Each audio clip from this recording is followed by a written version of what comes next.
haven't. You have? How'd you do that? I'm impressed. Okay, we're in Ois Hay on page Shin Yud Ches. Good morning, Yossi. We're in Ois Hay on Shin Yud Ches, and we're trying to understand. We've come to the point of Tefillah L'Moshe. We have a question in Tefillah L'Moshe, which we'll get to in a minute, but how did we get to Tefillah L'Moshe? Because we said that we get our koyach for the Indian of Paraduma from Moshe Rabbeinu. And for that reason, Paraduma is called Paras Moshe. And it's the prototypical chayk, etc., etc. So you and I get our koyach for the Indian of Kabbalah Soul. We said two pshat in the Indian of Mesiras Nefesh, the Indian of Kabbalah Soul, from Moshe Rabbeinu. But we learned that by Moshe Rabbeinu, there's no difference between Paraduma and any other mitzvah. So why is it specifically Paraduma that's called Paras Moshe, and that you and I get our koyach to be Makayim, the Indian of the chayk from Moshe, and it's dafka relative to Paraduma? The fact that we might get the power, and this is the Rebbe taught us, the first answer that we gave as to how it is that you and I get koyach from Moshe to be Makayim the chayk is because every mitzvah is both a chayk and a mishpat. Every mitzvah contains within it the ratzon of HaKadosh Baruch Hu, that's the chayk of HaKadosh Baruch Hu, and the chokhmah of HaKadosh Baruch Hu. There are certain mitzvahs where that chokhmah isn't nimshach lamata, it's not drawn down below, such that it's misalavish, it's clothed b'seichel anoshi and human intellect, and you and I call that a chayk. Right? And some things descend a little bit. We saw that by shatnez, right? That wool and linen represent chesed and gvura, and Dr. Kain and Hevel, one brought wool, one brought linen. So al pi ruchnius, we can have a certain understanding of. Thanks, Doc. You ever knew what it was like learning Chassidus on a plane? So there you go. In case you wondered what that was like. So we learned that al pi ruchnius, there's a certain tam of shatnez. Again, the wool, linen, kayin, hevel. Well, hevel, kayin, right? Because hevel's the one that brought the wool, and kayin brought the linen, and those two things don't go together. Okay, but that's all in ruchnius. Right? That which was drawn all the way down into Gashmi is Seichel and Noishi, so that's called a Mishpat. And since every mitzvah is both, so regarding the Chayk, so we don't have any intellect hiding the Ratzon of the Kadosh Baruch Hu relative to the Chayk. So it's relatively easy to do it mitzad Kabbalah's Ol. Gezeda Gezarti v'kuka chakakti v'gezeda Gezarti. It's the language the Rebbe used a number of times. Right, relative to a mishpat, so it's a certain aveda to get past the intellect of it all and do it because the Kadosh Baruch Hu said to do it. That's what Kadosh Baruch Hu said. We do this. Why don't we murder? Because God said don't murder. Why don't we steal? Because God said don't steal. Right? Is there seichel involved? Of course, there's seichel involved, and every society has these rules. That being said, you and I don't do it because the Kadosh Baruch Hu, because it makes sense to us. You and I don't do it because the Kadosh Baruch Hu said not to do it. Okay, so that koyach we get from Moshe Rabbeinu, and that we understood. But then the Rebbe asked the question, and the question was, what's the significance of that to Paraduma? Because mitzad Moshe, Paraduma is no different than any other mitzvah, because the Rebbe brought the Medrash that says Moshe Rabbeinu understood Paraduma. The Eibishter said to Moshe, L'cha ani megala es hatam shel paraduma v'loy la'achar. To you, I'm revealing the reason and not to anybody else. So then, what's unique about paraduma? That was our basic question at the end of Ois Gimel. Rebbe then says, Yuvan zeh, this is understood by understanding the meaning of Tefillah L'Moshe. What's the problem with Tefillah L'Moshe? So the Zohar calls, we said there were three different levels of Tefillah, which we're going to see in a very amazing Medrash soon. That Moshe Rabbeinu, David HaMelech, and Chabakuk. Tefillah LaChabakuk, which is the Haftarah of Shavuos, Tefillah LaDavid, which you've seen, and Tefillah LaMoshe. And Tefillah LaMoshe, the Zohar says, is Tefillah HaAsher. What question did we have relative to that? Tefillah of the rich one. What does it mean to be rich? What does it mean to be, okay, we're going to have to understand that also. What you're saying is true, but that wasn't our question at first. We are going to have to understand what it means to be rich. Davening is to fill a lacking. A rich person, we're going to see, especially when it relates to Moshe Rabbeinu, isn't lacking, neither in Gashmias nor in Ruchnias, not in material reality or spiritual reality. When you daven, you're lacking. Davening is a response to a lacking. Why are you davening? You're asking that the Eibusher should fill a certain lacking, should be mamale the chisara. It's the language of the Rebbe. But that's not relevant to Moshe Rabbeinu, and the Rebbe is going to explain that to us on a very, very sophisticated level as to how that's not relevant to Moshe Rabbeinu. And part of that explanation might be difficult to understand. Okay, say that. We'll do our best. Right? And but when we get there, we'll talk about it. Okay? So now, hey. So our question was, what's tefillas osher? What's the osher davening for? Yuvan zebahakti madiuk da'admar marshav mishmas eden b'ma'amara dibro maska tefillah l'meisha tafresh samach, very famous mimer of the Rebbe Rashab called tefillah l'meisha. Hari inyan tefillah hu shemispala l'kadosh baruch sheyamala es machsorei. The Indian of tefillah is that one davens to a Kadosh Baruch Hu to fulfill that which is lacking. V'kevin sha'asher eina chaser shum davar. We saw this. We're going to see it again in order to understand what's going to happen next. Right? And since the usher is not lacking anything, ma'u Indian tefillah usher. So what's the Indian of tefillah usher? What does it mean? What's he davening for? V'yesh leimer shediuk zehu be'ikar b'nagel l'tefillah Meisha.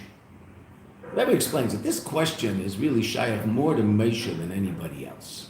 And again, the Rebbe is, as Jake did say, what's an usher? So we are going to have to understand what an usher is and why it is that the usher isn't lacking, because certainly one could be an usher in Gashmias and lack in Ruchnias, one could be an usher in Ruchnias and lack in Gashmias, one could have a lot of Gashmias and there could still be room for more.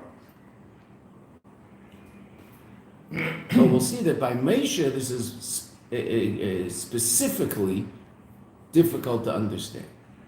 The ba'asher b'chlal, relative to an usher in general, yesh leimar, she'atfila shaloi she'akadosh baruch hu yamala es machsorei haruchni, that HaKadosh Baruch Hu fulfills his spiritual lacking. Mashen came from Moshe, that's obviously not relevant to Moshe. Shegam b'yesel lamata, that even when Moshe was down here below, heir by begilui, it illuminated to him in a revealed way, hamakar shala, his source, kemeshu batzilus. As it is in Atzilus, we talked about this before, but now we're going to see it inside. Such that there's no separation between them. And that's why it says in Parshas Shmeis, Meisha Meisha Leipsik time. It says Meisha Meisha, and in between the two names Meisha, there's no tam, there's no psik.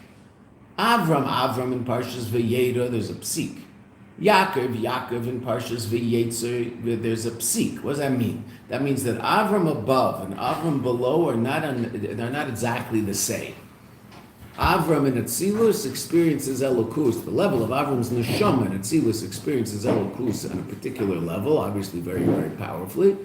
We'll have to talk about what Atzilus is, etc. We've talked about that, but we'll try to understand it more.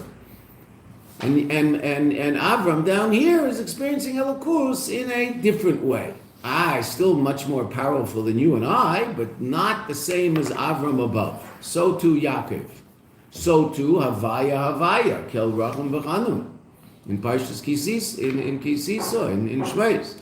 Not that Chas V'Sholem, the Eibush is different below and different above, but there really are two different levels of Shem Havaya that are representative of two different aspects of revelation, and one is a more powerful revelation than the other. And so there's actually a psik, bein Havaya, Kel Rachum V'Chanun.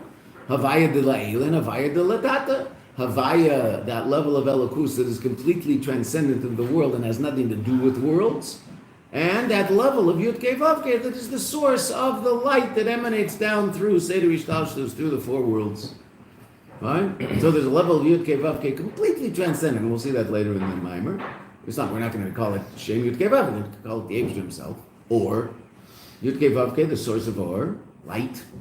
There's a level of light that's completely transcendent of the world, has nothing to do with the world per se.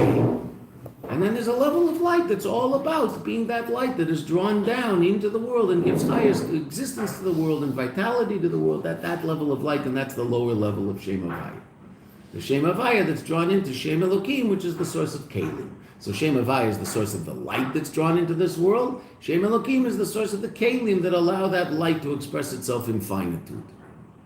Okay. Mesha, Im Psik Bereil.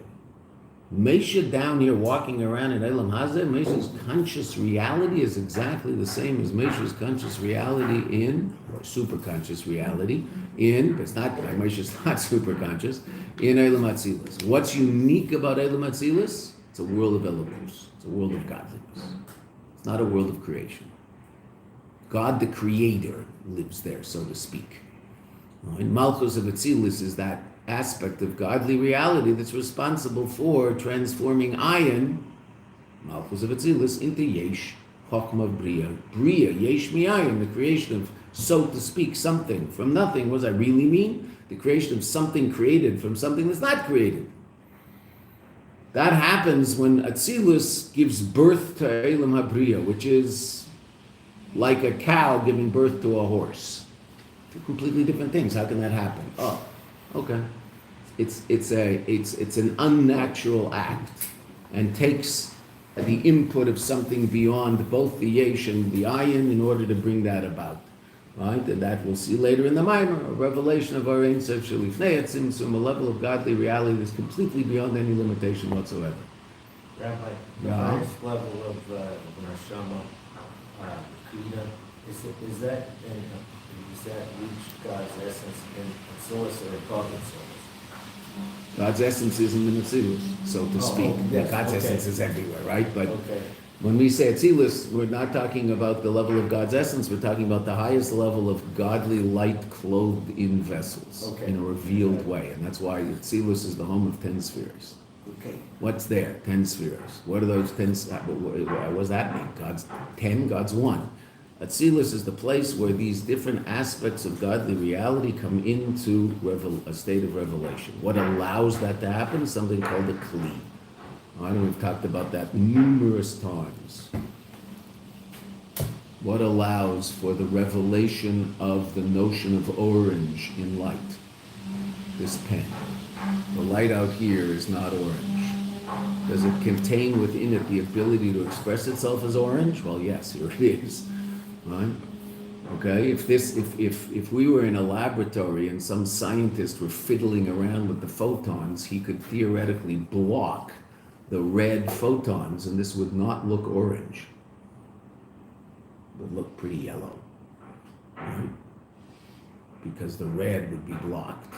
So this would be gray. That'd be interesting. Why? Well, there's no red. Because he wouldn't let the red of the light shine through. Okay. So what does a kli do? It reveals aspects of the or that are hidden in the or, because the or is a state of, even physical or, for all intents and purposes, infinite reality. So relative to color, the or contains within it an infinite amount of possibilities of color. Right? But it's completely hidden. You don't see any color in the or.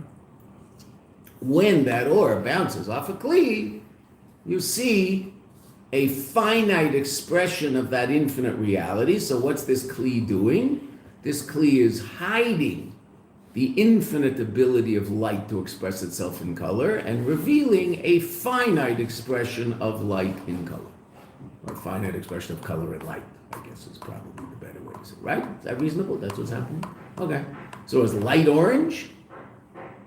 Well, no, because there's green over there, there's blue over there. Does light contain within it the potential to reveal itself as orange? Yes, because there's I don't know what else was. Because there is red and yellow, and those two mixed together will make orange. Okay, that's how kelim work. So how do kelim work in Elokus? All of a sudden there's a revelation of something called chokhmah, There's a revelation of something called Bina. There's a revelation of something called Chesed. It's all there. It's all there in the Eibishter. It's just consumed in a state of infinite reality. In Ur, before it clothes itself in the 10 spheres of Atzilus. It's all there. Okay. It's not revealed. That's one of the reasons that Atzilus is called Gilui Ahelim, the revelation of that which is hidden. In infinite reality, what's hidden? Finitude. In finite reality, what's hidden? Infinite. Right? You can't see them both at once. Either you're experiencing finite reality or experiencing infinite reality. You and I don't know what it means to experience infinite reality, but we know there's such a thing. Okay.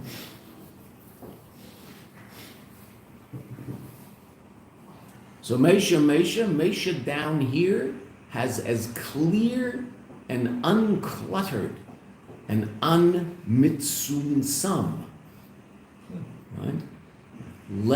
Experience of godliness.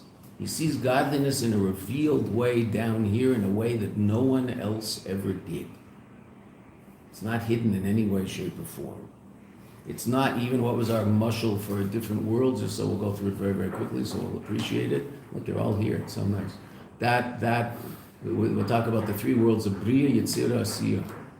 Right? Those are worlds of Kalim, and those are worlds of Yesh. Those are worlds of created reality. But there's a level of created reality that does not hide the godliness that is its source.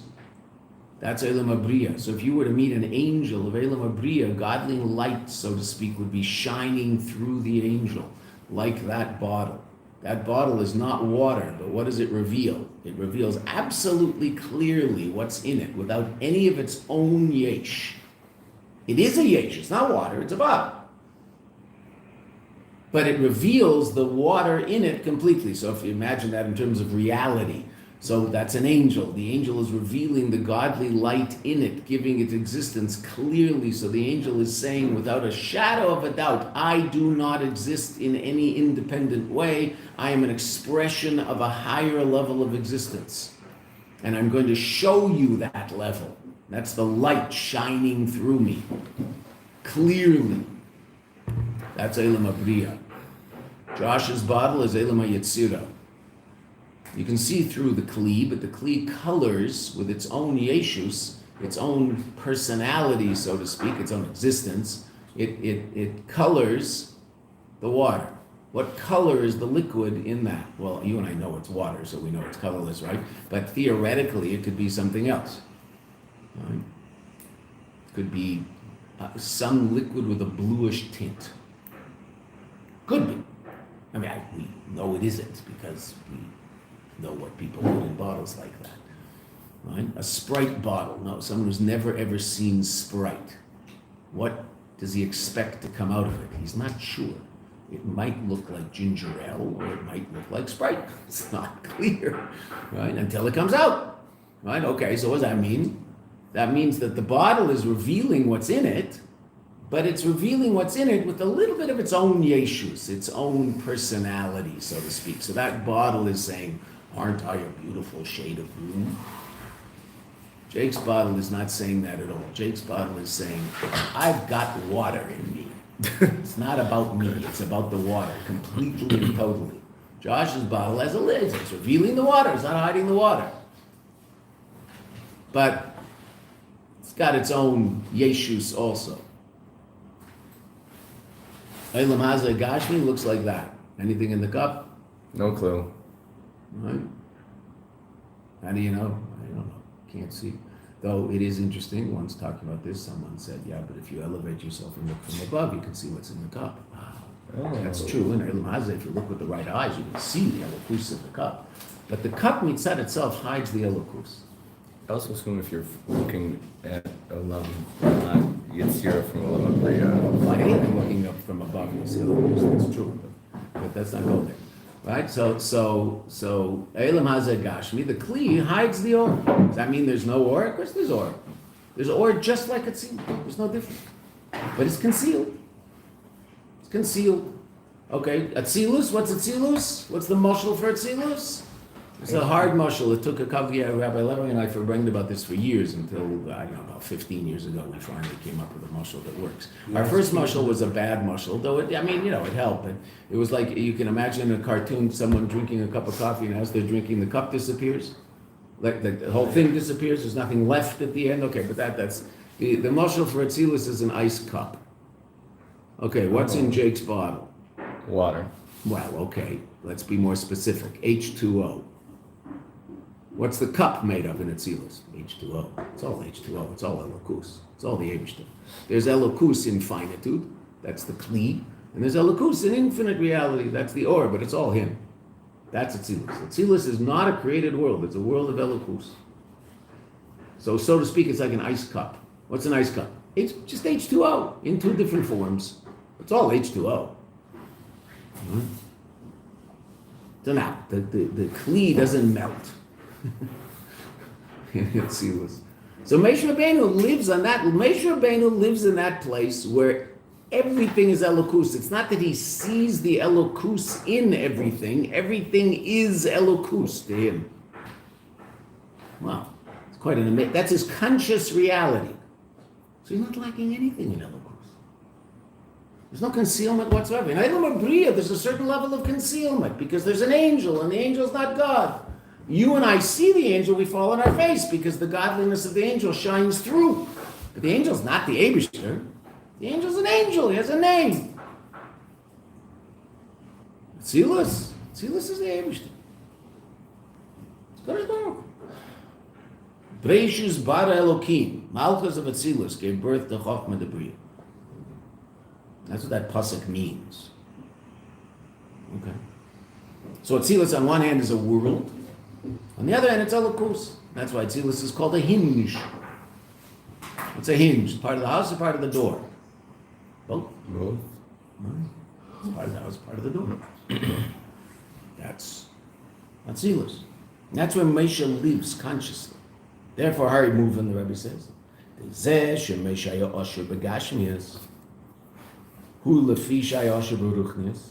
Moshe's Gashmias was simply an expression of his Ruchnias. There was nothing lacking in his Ruchnias. In the next page, which we're not going to see today because we're going to finish at 8:15 punkt, right? We're going to start the page, we won't see most of it. But the Rebbe is about to explain what does it mean to be an Asher. We are going to see that medrash. We mentioned it outside last time, and we'll see it. Right? The Zeshim Asher Begashmi the Fisha Asher Beruchnis. Hainu Shigam Beruchnis Le'Chaser Shum Devar Gam Loichisaran. Even not the lacking. And now the Rebbe quotes something from the medrash, which we're going to see right away. So let's just read it, translate, and then we'll see it in the medrash. Even that lacking bedugmas that's similar to sus lirchev alav ve'eved larutz lefonav, a horse that he should ride on and an eved that should walk in front of him. In other words, a much higher level of ashiras. Ashiras? Of riches. V'lochein, therefore, medayik b'maimer ma'u inyan tfilas Moshe. Therefore, the Rebbe asks, what's the inyan of tfilas Moshe? We're simply beginning, we're going to see it in a much deeper way, the idea that Moshe is not lacking. So then what's he davening for? Okay, so we saw it in a very basic level. And the Rebbe mentioned this idea of the horse to run to ride on and the eved to walk in front. So let's see the next line. We're going to bring the medrash that this is the source of that idea, then we'll understand what the Rebbe means. There's three different levels. Chazal talk about three different levels of reality. Someone who's very poor, who really lacks a lot. So then you give him his basic needs. But he lacks basic needs. So then you're obligated to give him his basic needs. What about someone who has his basic needs, but he's accustomed to having a horse and a servant? So then you're obligated to help him get his horse and his servant. But the Medrash says something very interesting about that person. The iyata mechuyev la'ashrei. You're not obligated to make him rich. That means a horse and a servant is not called rich. Right? So you've got an Audi with a chauffeur. That's not rich. Rich is something beyond that. Because if someone had an Audi and a chauffeur, so then if you can, you're obligated to help him get his Audi and his chauffeur back, because that's for him is something that he lacks, and he feels that lacking. painful for him. So there's the level of basic sustenance, there's the level of things that aren't necessary, but for this person, they're part of their life, so we are obligated to help them try to get that. And then there's a level beyond that called rich, which we're not obligated to help the person become. But wait, an Audi and a Schaefer isn't rich? No, not according to the Medrash, so let's see. There's the Rebbe Shab. The Indian Usher, the idea of Usher, and we'll see it from this Medrash. Halach, this is the Gemara that learns the Indian of stock. The Indian of Usher who laid out she'ein chaser shum davar. The idea of a rich person is not simply that he doesn't lack anything. Ella, more than that, shu mushba b'ribui hashefa. It's that he has a tremendous amount of bounty. He's overflowing with bounty. Ukemaimer Razal, like Chazal, ala pasuk, Dei mechserei asher yechser loy. The pasuk in Devarim says you're supposed to give him dei mechserei, that which he is lacking, asher yechser loy, that which he is lacking. Now the repetition seems somewhat difficult to understand. So obviously we're going to learn a halacha from that repetition, which is how Torah Shabbat Peh explains Torah Shabbat. So what's the medrash? Dei mechserei. Right? You're supposed to give him that which is lacking. You are not commanded to make him rich. You are simply commanded to give him that which he is lacking. Now there's going to be two different levels of lacking. Basic sustenance, that's Deimechsroi. Asher yechsar loy, that which is lacking to him, that's someone who's accustomed to a horse and a servant, so then if you can, you should help him get back his horse and his servant. But you're not obligated to make him rich. So therefore, having a horse and a servant is not rich. There's something else. Rich is ribui shefa. Basically so much that you can't really even spend it. Right? And there's people like that. Right? Okay, but we're going to see there's going to be two different levels of that also. The cave and that since in the level of daimechserei, asher yechsar loy, that you have to give him that which he is lacking. Nichlal is included gama chisara, and also the lacking of sus lirkev alav ve'eved laruth lefanav. Because again, it says twice that which he is lacking. So there's lacking basic sustenance, and then the fact that it repeats it says even if he's lacking things that are not basic sustenance, you still have to try to give him that. And it might be something that you and I would call a rich person has, a horse and a chauffeur. But that's not rich. How do you know? Because the Medrash then continues and says, but you're not obligated to make him rich. So that means the horse and Eved are not an expression of rich. Nevertheless, Amru, the Medrash says, you're still not obligated to make him rich. So Eved and Sus is not rich. It's comfortable. How do you move on? Shegam kishiyesh lekol tzrochav, that even when he has all his needs, Kalel, including those things that are not absolutely necessary, but for whatever reason, based on this person's assumptions as to what is normal life, then we'll call the horse and the Eved, so to speak, necessary. For him, it might be necessary. Kalel, that includes gam sus lirkev alav. Also, the horse to ride on, the Eved larutz lefanav, and an Eved to run in front of him. Ain't a dayan usher, he's still not called an usher. Why? Well, that's what the Medrash says, right? The Medrash says you might have to give him a horse and an Eved, but you don't have to make him rich. Okay? Ki inyan usher who? This inyan of usher, who deloy rakshi yesh lekot tzrachav, not only does he have all his needs, elishu mushba b'ribu yeshef. He has unlimited bounty. As we said earlier, that which Moshe was Asher Begashmius, is because he was an Asher Beruchnius. Move on, therefore it's understood. When we say Moshe is an Asher, that means he's not lacking anything. He's not even lacking on a spiritual level, Sus Lirkev Alav and Eved Larutz Lefanav. The spiritual corollary of the horse to run in front of him and the horse to ride on the Eved to run in front of him. And we're going to see that's going to be a certain spiritual level that might not be necessary, but certain people might reach. I mean, there's going to be certain basic spiritual levels that a person should reach. And if they're not aware of that, and if they're not sensitive to that level of godliness, they're called poverty-stricken. They're lacking. Then there's a higher level that might not necessarily be something that you and I would call absolutely necessary to be a person sensitive to elokus, but there is such a level, and for some people lacking that would also be called lacking. And that'll be called, that's the equivalent in Ruchnius to the horse and the Eved. Right? There's basic needs in Ruchnius that everybody has to be sensitive to. Certain aspects of godliness that everybody, if I'm not sensitive to that, then I'm lacking. But what if I'm not aware of higher levels of godliness that might correspond to the horse and the Eved? Okay, so Beseder. That might not be called a lacking. Depends who I am, where I am. If I'm used to that level, that'll also be called lacking.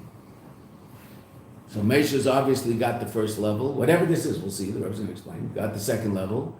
But he's even got a third level that's beyond both of those. Because he's an usher. We know what that level is. We know what the first two are either, but we're going to see that it's going to be mamale, being aware of godliness that powers the world and is responsible for the creation of the world, and is clothed in the world.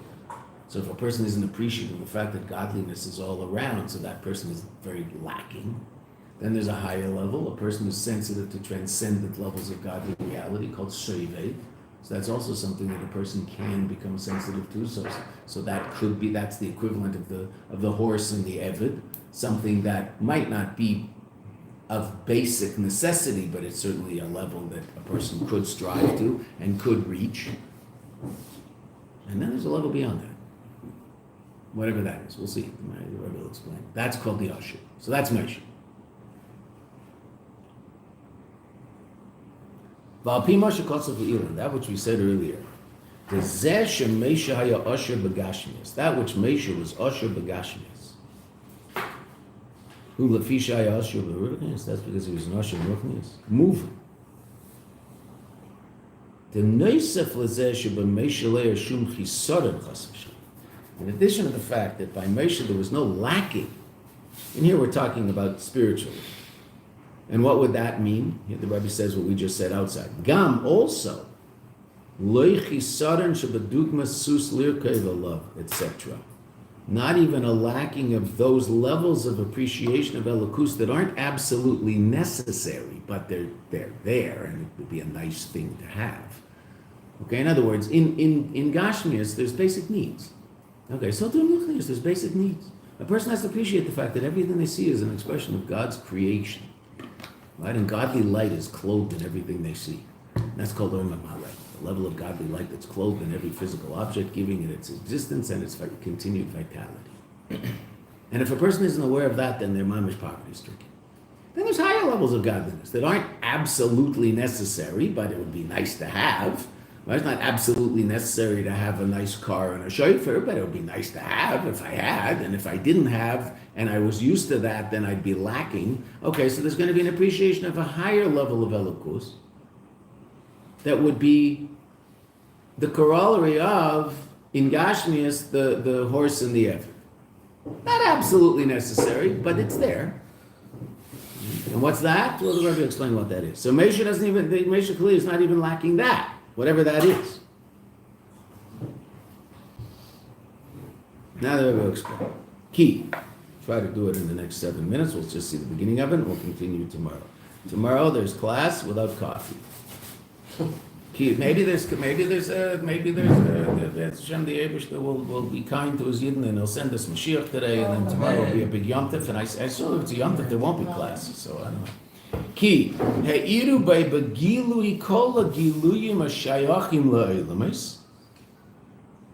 It shined to Mesha all of the revelations that are relevant to the worlds. Now, generally, when we talk about that's relevant to worlds, we talk about two different levels. Mamale, we just talked about it, right? Mamale, so Galalmin, the light that fills the world, and that's the godly light that is the energy in everything, giving its existence and its continued vitality. called Or Mamale. Godliness clothed in the world.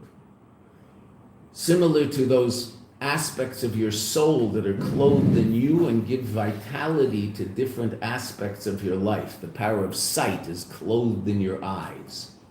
Right? Therefore your eyes can see. Where the power of sight that comes from the soul to leave not your eyes, to leave someone's eyes, they would no longer see. Dead people don't see. Right? Why not? They still have eyes. They still have optical nerves. Those optical nerves are connected to the optical center of the brain. Why don't they see? Because sight doesn't come from eyes. The source of sight isn't eyes. The source of sight is the light of the nefesh that's clothed in the body and gives energy to the eye, which is the kli, to express that power in physicality. So then you and I, because we have this kli that allows for the power of sight to express itself in physicality, so you and I see physical things.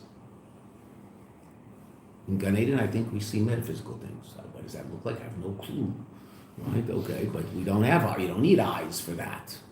Right? You need eyes to see physical things. Why can I talk? Well, I can talk because I have physical apparati in my mouth and my throat that are able to move around in certain ways and make certain sounds. But the ultimate koyach of that comes from koyach hadibur in the soul. If it weren't for the fact that I had koyach hadibur in the soul, so that wouldn't happen, because people who are dead don't speak, they don't hear, they don't walk, they don't think. Because all of those powers are powers of the soul that are clothed in kalim, vessels of the body, and express themselves in those specific vessels. And all of those powers of the soul work the way they work, so that you and I have an appreciation of how Or Mamale works, how light that fills works. God fills the world, and what Chazal say, just like the neshama fills the goof, so God fills the world. There's an obvious difference. The neshama isn't the source of the existence of the goof. Right? The neshama doesn't give the goof existence. It gives it vitality, it gives it life. It doesn't give it existence. The existence of the goof comes from the Eibishter. The Eibishter created a goof. Right? Okay, so there's the Or Mamale of the goof, like you have the cells and the atoms in there. Okay, so there's the Or Mamale of that, the physical object. And then there's also the Or Mamale of the soul, that when it's clothed in the body is alive. A dead body exists as much as a live body. It weighs the same, right? Okay, but what? It's not alive. What's missing? The neshama, the soul, the nefesh. It's missing. So there's eyes, they don't see. There's a mouth, it doesn't speak. There's ears, it doesn't hear. It's a brain, it doesn't think. Why? Because the thinking doesn't come from the brain. The thinking comes from the power of intellect in the soul that's clothed in the brain. Okay. But the brain doesn't exist because of that nefesh. So how do I know? Because when the nefesh leaves, there's still a brain there.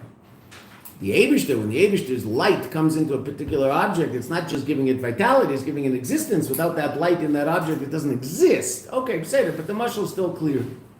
Then there's levels of you and I, there's levels of our soul that are transcendent of our body and aren't clothed in any particular part of our body, but power all of our body equally. The most obvious example, there's two obvious examples. Ratzon, will. Why am I moving my hand? So following your will. Because I want to. Why do I want to? Okay, I want to because I'm expressing the notion of will right now. I'm explaining how will works. That's why I'm moving my hand and not stumble a maniac. Might be stumble a maniac, but this particular action isn't an expression of that. Right? I'm trying to express the idea of ratzon. I'm moving my hand because I want to. Now I have a reason why I want to, and you all are aware of that reason, and it's clear, so we don't have to go there. Okay, fine. But how do you define what I'm doing? What am I doing? Waving? I'm moving my hand. I'm not ratzoning. Right? I mean, I am ratzonim, whatever you say that, right? I am wanting. But that's not what's revealed to you and I is not the ratzon. What's revealed to you and I is the movement, or the speech, or the sight, or whatever it happens to be. Right? What's the driving force behind that is not clothed in it, but powers it? Ratzon, will. Where in your body is intellect expressed? There. Where in your body is sight expressed? There. Where in your body is hearing expressed? There. Speech, movement. Where in your body is Ratzon expressed? Everywhere equally. The reason I'm thinking an idea in Chassidus and the reason I'm moving my big toe is all the same. It's all Ratzon. Right? Another level beyond Ratzon, Tainug. Pleasure. Where do you get pleasure in your body? You go on a hike in heat like this.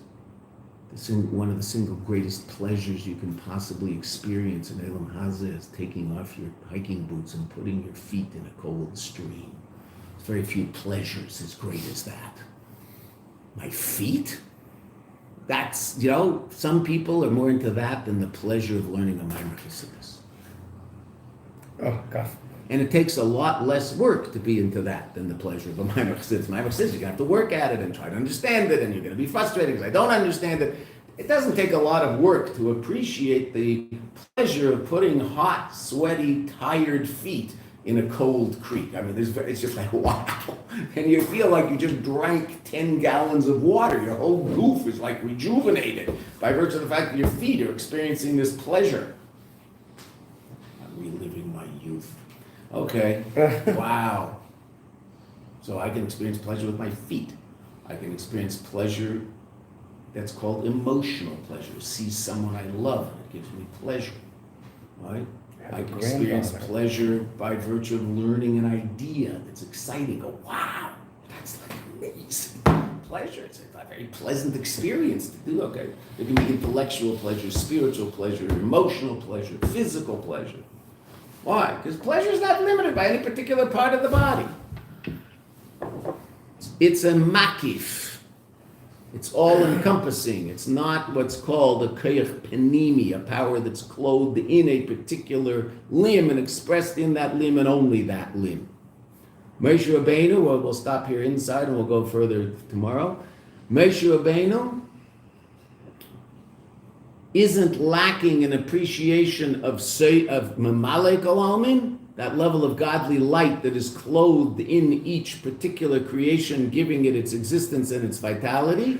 And he's also not lacking that level of Seviv Kalamim, that all-encompassing godly light, which is the true source of that light that's clothed in any particular object, but is transcendent and therefore hidden from us. So I might be doing something, you might not be aware of why I'm doing what's my Ratzon. You might not be aware of what my Ratzon is. By virtue of that, you say, what did you want from that? Well, I don't understand. Because Ratzon isn't necessarily revealed. You know what I did. Why? We saw it. Well, why did you do that? And you explain what I did.